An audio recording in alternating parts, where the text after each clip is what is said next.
এতিয়া দেখা পোৱা গৈছে নিৰ্বাচন সমাগত আজিৰ পৰা আপোনালোকৰ প্ৰচাৰ অভিযানো আৰম্ভ হৈছে দেৱাল লিখন। এইটো মই বুটে বুটে চতাল বৈঠক বহা কাৰণটো হ'ল কংগ্ৰেছৰ দিনত মই দেখা পাইছিলোঁ যে গুৱাহাটীত আহে মানুহবোৰ লগ কৰিবলৈ 3 দিন 4 দিনলৈকে লগ নিদিয়ে। মই তেতিয়াৰ পৰা মই চিন্তা কৰি আছিলোঁ যে মই যদি বিধায়ক হ'লোঁ তেতিয়া মই বুটে বুটে যাম চতাল বৈঠক বহিম বুলি। এইটোৰ পৰা মই যিদিনা জিকাৰ পিছৰ পৰাই মই গাঁৱে চতাল বৈঠক বহি আছোঁ, জনসাধাৰণৰ সমস্যাবোৰ মই বুজ লৈ আছোঁ। এই ধৰণে মই সমস্যা সমাধান কৰিবৰ কাৰণে চেষ্টা কৰোঁ।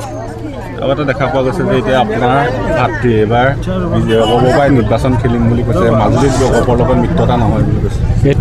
এইটো মোৰ পৰিয়ালৰ হয়। এইটো ক্ষেত্ৰত যি চিন্তা কৰিছে এইটো ওপৰলৈ চিন্তা কৰিব।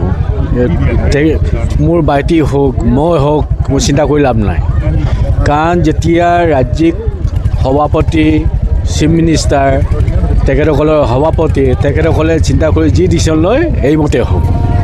আপোনাৰ এতিয়া কৈছে যে যদি মিত্ৰতাও হয় তেতিয়াহ'লে মানে বন্ধুত্বসুলভভাৱে হ'লেও তেওঁ খেলিম বুলি কৈ আছে। নাই এইটোৱেতো যিদৰে খেলে এইটো ওপৰলাই জানে, এইটো আমাৰ নিজৰ কথা নহয়। এইটো ৰাজ্যিক সভাপতি আছে, চিফ মিনিষ্টাৰ আছে আৰু তেখেতসকলৰো ৰাজ্যিক সভাপতি আছে। একাংশই আপুনি টিকেট পাব নাপাবক লৈ এটা স্থিতি এতিয়ালৈকে এখন বুমেৰাং ছবি এখন আচলতে মাজুলীত প্ৰকট কৰিব বিচাৰি আছে। আপোনাৰ কেনেধৰণৰ হেৰি হ'ব?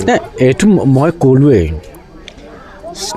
মাননীয় মুখ্যমন্ত্ৰী ডাঙৰীয়া আৰু ৰাজ্যিক সভাপতিয়ে যি ডিচিশ্যন দিয়ে সেইমতে হ'ব।